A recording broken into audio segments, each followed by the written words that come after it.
जय हिंद, जय भारत। दो न्यूज़ आ रही हैं यूएस को लेके। यूएस ईरान डील को लेके नहीं, उस पर तो हम लोग बहुत चर्चा कर रखे हैं और ये 60 दिन चलेगी। लेकिन आज जो न्यूज़ आ रही है वो डिफेंस पर्सपेक्टिव से है, जो कि इंडिया की डील हुई थी जनरल इलेक्ट्रिक यानी कि जी से 2 इंजन्स को लेके। एक तो था जी का 404 नंबर का इंजन, जो कि हमारे तेजस मार्क 1 में लगा हुआ है। अभी तक तो वो एग्रीमेंट एग्जीक्यूटेड था, लेकिन उसकी डिलीवरीज में यूएसए ने हमें बहुत परेशान किया है, जिसके कारण हमारी जो तेजस MK1 की डिलीवरीज है यानी कि मार्क 1 की डिलीवरीज वो बहुत धीरे हो गई हैं और बहुत स्लो हो गई हैं। ये तो था। इसके अलावा इंडिया तेजस मार्क 2 पे भी काम कर रहा है, जो कि तेजस का दूसरा वर्जन है।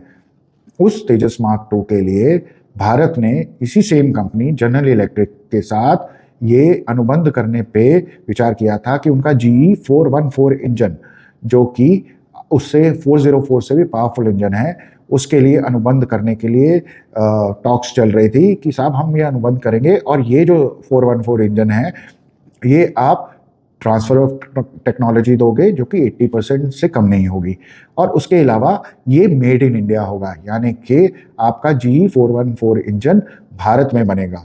तो उसको लेके उनकी नेगोशिएशंस बहुत एडवांस स्टेज पे थी, और जिसके कारण ये G7 समिट में प्रधानमंत्री मोदी जी ने भी ये आग्रह किया था कि आप इसको प्लीज़ फास्ट ट्रैक करें।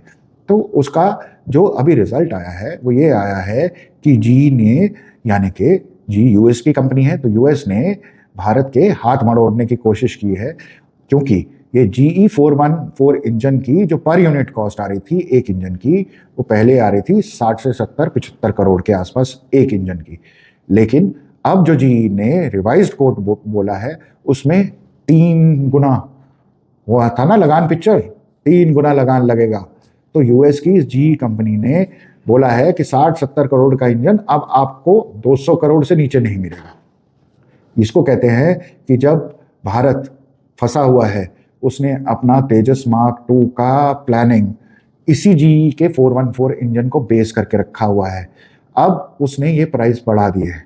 अब भारत के पास 2 ही ऑप्शन बची हैं, और वो 2 ऑप्शन ये है कि या तो उनकी आर्म ट्विस्टिंग में आके हम ये बढ़ा हुआ रेट दे, क्योंकि अभी हमको अपने विमानों की बहुत सख्त ज़रूरत है, और जो हमारे तेजस MK2 के डिज़ाइन, उनके EW suit, electronic warfare suit, और जो अलग अलग पैरामीटर्स हैं जिसको कहते हैं इनलेट्स, आउटलेट्स, एग्जॉस्ट, वो सब इस GE 414 इंजन के हिसाब से ही बनाए गए हैं, और उनका डिज़ाइन भी फाइनल हो गया था। अब अगर इस टाइम भारत इनको ना बोलता है तो हमारा तेजस मार्क 2 का जो प्लान है एग्जीक्यूशन का वो और डिले हो जाएगा, और यूएस इसको एक टूल की तरह यूज कर रहा है, जो कि अभी अगली न्यूज आएगी उसमें मैं आपको बताऊंगा कि GE हमारे पे इस डील के थ्रू कैसे प्रेशर बना रहा है और किस चीज के लिए बना रहा है। लेकिन फिलहाल के लिए तो भारत के पास 2 ही रास्ते हैं। एक तो आज की जरूरत पूरी करने के लिए वो इनके मनमाने पैसे दे या अच्छे से नेगोशिएट करें, या जैसे वो हमारे पे प्रेशर बना रहे हैं हम भी उन पे प्रेशर बनाएं, ताकि इसको एक क्लीन और अच्छी नेगोशिएशन करके विन विन सिचुएशन में डाला जाए। या दूसरा रास्ता भारत ये अपना सकता है कि भारत के पास अभी 2 और प्रपोजल आए हैं। वो 2 प्रपोजल हैं, एक तो है यूके की कंपनी यानी कि ब्रिटेन की कंपनी, जो कि वर्ल्ड वाइड रोल्स रॉयस है, वो भी जेट इंजन्स में बहुत फेमस है, और उसके इंजन्स बहुत कारगर, बहुत उपयोगी और बहुत लॉन्ग लास्टिंग होते हैं।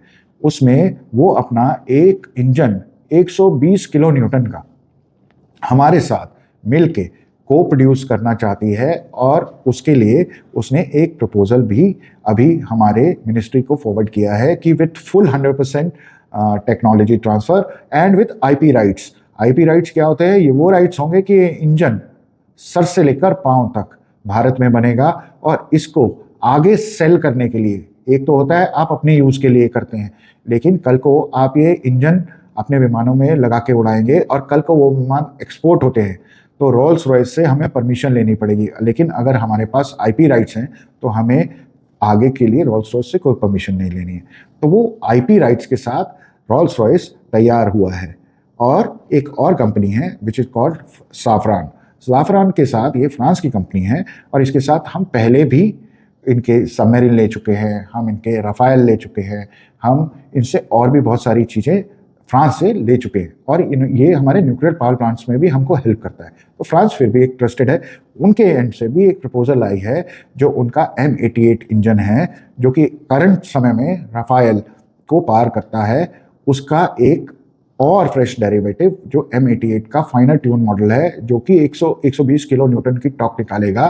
तो ज़ाफ़रान भी हमारे साथ काम करने को राज़ी है।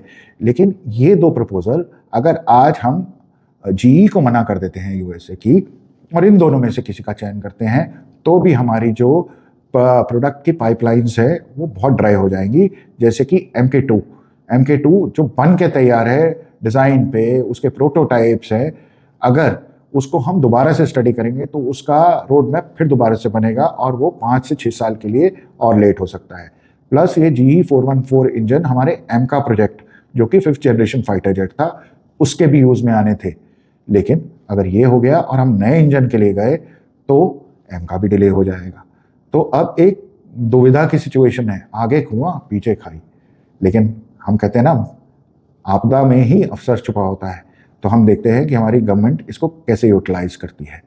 अब ये तो हो गई पहली न्यूज़, जिसमें कि US अपनी कंपनी के जरिए हमारे पे प्रेशर बना रहा है।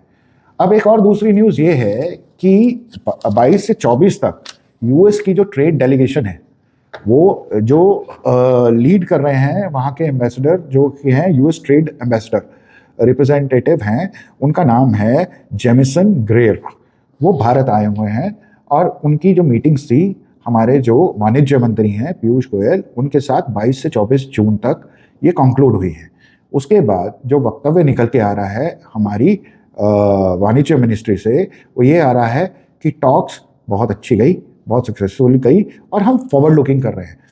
लेकिन साथ में ये भी आ रहा है कि हम जो हैं हम वर्क कर रहे हैं, लेकिन हम फाइनल नतीजे पे नहीं। ये हो सकता है कि एक छोटी सी डेडलाइन में हम एक बीच की डील कर लें, इंटरिम ट्रेड डील कर लें, बड़ी डील से पहले एक छोटी डील कर लें। लेकिन इस मीटिंग्स में जो चीज़ें डिस्कस हुई है वो डिस्कस हुई है सबसे पहले मार्केट एक्सेस जो US हम पे दबाव बना रहा है, वो ये दबाव बना रहा है कि आप मार्केट एक्सेस अपनी 140 बिलियन लोगों का मार्केट एक्सेस, इस मार्केट को, भारत के मार्केट को आप USA के लिए खोलें। और हम ये बोल रहे हैं कि आप अपनी पूरी US की मार्केट का मार्केट एक्सेस हमारे लिए खोलें। अब इस पे बातचीत हुई है, लेकिन इस पे दो बिंदुओं पे हमारी गाड़ी अटकी हुई है भारत की तरफ से। वो है आपके डेयरी फार्मर्स और फार्मर्स, क्योंकि वहाँ का जो मागा क्राउड है US का, जिसने कि डोनाल्ड ट्रंप को वोट करके आया है, वो आजकल अच्छी सिचुएशन में नहीं है। तो वो US चाहता है कि वो वहाँ के डेयरी प्रोडक्ट्स और वहाँ के जो अलग अलग खाद्य पदार्थ हैं भारत हमसे ले। जबकि अगर हमने ऐसा किया तो हमारे किसान, जो कि बहुत हद तक सेल्फ सफिशिएंट है, वो दुविधा में आ जाएंगे। तो हमारी जो कॉमर्स मिनिस्ट्री है वो इसको लेके बोल रही है कि हम इस पे कोई कंसेशन नहीं देंगे US को। दूसरा है जो कि है सप्लाई चेन रेजिलियंस। अभी तक US बहुत सारी चीज़ों में चाइना पे डिपेंडेंट है, लेकिन जिस तरह से चाइना और US के रिफ्ट आ रहे हैं, तो USA भी अपने आप को डाइवर्सिफाई करना चाह रहा है, इसलिए वो एक सप्लाई चेन रेजिलियंस की तरफ, भारत की तरफ रुख कर रहा है। इसके बारे में भी बात हुई। उसके अलावा जो बात जहाँ अटकी है वो अटकी है टैरिफ बैरियर्स, ट्रेड बैरियर्स। अब ये टैरिफ बैरियर्स इसलिए है क्योंकि डोनाल्ड ट्रंप जो हैं वो अपनी मर्जी के मालिक हैं। सुबह उठते हैं तो कुछ बोलते हैं, दोपहर को वो कुछ करते हैं, शाम को फिर कुछ और बोल जाते हैं। ऐसे में उन्होंने बकौती बनाई हुई है अपनी कि एक सर्कुलर साइन किया और आज इस पे ये टैरिफ लगा दिए, उस पर टैरिफ लगा दिए। आज की डेट में भी जो 50% टैरिफ लगा था उस पर भी US के कोर्ट ने उनका ये फैसला बदला कि आपको इसका कोई हक नहीं है और ये टैरिफ वापस लिए गए। लेकिन अब फिर डोनाल्ड ट्रंप कहाँ मानने वाले हैं? उन्होंने अंडर आर्टिकल 301 के अंदर ये कह के 60 देशों पे 12.5% का टैरिफ कायम करने की बात की है कि आप जो अपने यहाँ प्रोडक्ट्स बनाते हैं जो US को एक्सपोर्ट करते हैं उसमें आप चाइल्ड लेबर करते हैं, है ना। अब ये चाइल्ड लेबर आप करते हैं, तो अगर आप चाइल्ड लेबर करते हैं तो आप और प्रोडक्ट वो एक्सपोर्ट करते हैं US को, तो US वो प्रोडक्ट तो ले लेगा, लेकिन आप पे 12.5% का टैरिफ लगेगा। अब कोई उनको ये बताए कि अगर आप चाइल्ड लेबर को अब्यूज मानते हैं तो फिर उस प्रोडक्ट को तो लेना ही नहीं चाहिए। उसके लिए आप हर्जाना लेके वो प्रोडक्ट यूज कर लेंगे। मतलब आपको प्रोडक्ट यूज करने की नहीं बनाई, आपको एक प्रेशर बनाना है। तो यही प्रेशर की गेम आज की डेट में दोनों तरफ से खेली जा रही है। और इसमें जो हमारी पहली न्यूज थी, जी जो कि यूएसए की कंपनी है, वो भी अपना पार्ट प्ले कर रही है कि 60 से 70 करोड़ का एक इंजन बेचने की जगह आज वो हमको बोल रही है उसके 200 करोड़ रुपए लगेंगे। ये भी प्रेशर मेकिंग टेक्निक्स है, क्योंकि यहाँ ये ट्रेड डेलीगेशन आई हुई है और उधर से ये आ गया कि आप कहीं तो उनको जगह दो। लेकिन हमारी मिनिस्ट्री, हमारे कॉमर्स मिनिस्ट्री ने साफ बोल दिया है कि ये डील हम जब तक नहीं करेंगे जब तक हमारे को भी कंसेशंस और हमारे फेवर की बात ना हो। अब ये देखते हैं, डेडलाइंस तो बहुत आसपास है, लेकिन भारत के पास एक और चीज़ है या एक और सोल्यूशन है इसका। वो सोल्यूशन ये है कि नवंबर में, जी हाँ, नवंबर 2026 में मिड टर्म इलेक्शन आने वाले हैं। या तो वो इस डील को खिसकाते खिसकाते नवंबर के पार ले जाए, जब तक कि डोनाल्ड ट्रंप का मिड टर्म इलेक्शन का रिजल्ट नहीं आए, और उसके बाद हम प्रे करें या आशा करें कि डोनाल्ड ट्रंप की पावर्स बहुत निगेट हो जाए और हमको एक फेवरेबल डील मिल जाए। या इस टाइम जो ट्रेड डील हो रही हैं, यूएस थोड़ा सा झपके, थोड़ा गिव एंड टेक हो, उसके बाद अगर ये इंटरीम ट्रेड डील हो जाती है तो भला तो दोनों का ही है।